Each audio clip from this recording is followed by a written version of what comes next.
Bonjour à tous. Aujourd'hui, nous allons parler de l'engagement littéraire. L'engagement, c'est le fait pour un écrivain de prendre position face à un problème de l'heure.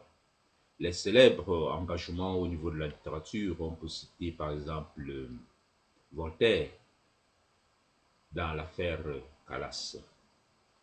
Et cette prise de position de l'auteur montre sa compassion, sa sympathie pour une cause. Aujourd'hui, nous allons parler de l'engagement des écrivains face aux problèmes des Indiens espagnols. Y por eso tenemos como título la literatura comprometida. La literatura comprometida. Y como pequeño título vamos a tener el indigenismo. El indigenismo es el movimiento literario político a favor de los indios creado en 1927. Frente a la marginalización y a la explotación de los indios, los escritores reaccionaron por medio de la literatura. Se trata de una literatura con características peculiares.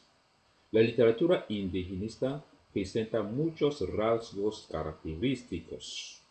El primero es el compromiso, la exaltación de la cultura indígena, la exaltación y la defensa del pueblo indígena, la denuncia de las injusticias, protestas contra el maltrato, la sujeción y la defensa del pueblo indio, la exhibición de las lacras que aplastan a los indígenas, propuesta de soluciones a los problemas indios, negociaciones, motines, huelgas.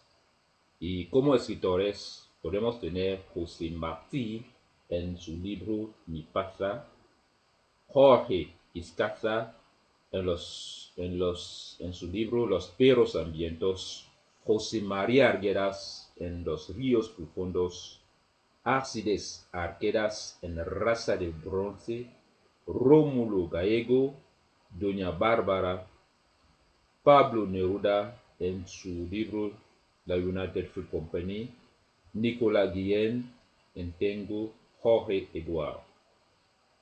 Cabe señalar que todos estos escritores en sus diversas obras satirizan tanto a los colonizadores como a los propios latinoamericanos.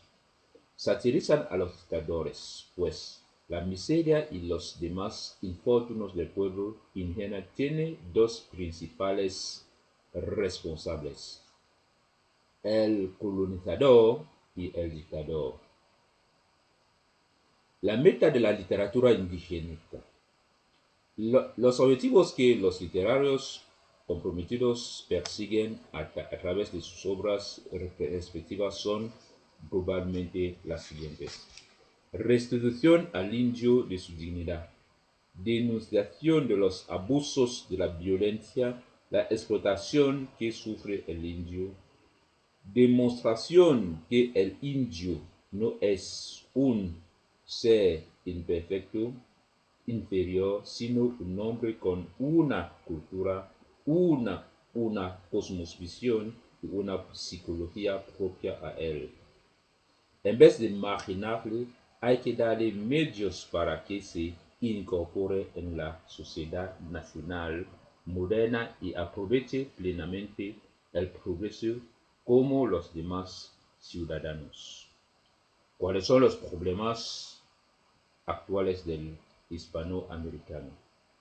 Los problemas actuales de los hispanoamericanos son la miseria con el subdesarrollo, el problema de la aculturación, la mala repartición y gestión de los bienes públicos por los gobiernos, la dictadura, los conflictos étnicos, el problema racial con la marginación de raza dicha inferiores, la inestabilidad social que arrastra, la inestabilidad políticas, la falta de la justicia y de la igualdad social, el endeudamiento exterior, el narcotráfico, drogas, el paro juvenil, las enfermedades SIDA, la ESD, la toxicomanía, el contrabando, el analfabetismo, el terrorismo, la corrupción, la agitación social, las prácticas mágico-religiosas, la democratización, la crisis económica, la brujería. Como conclusión, podemos decir, en su lucha para el progreso, los países latinoamericanos crean, organizan y elaboran planes de desarrollo económico de índole continental, de género regional o nacional, como la CEPAL, la Comisión Económica para la América Latina, la APE, Alianza para el Progreso. Muchas gracias.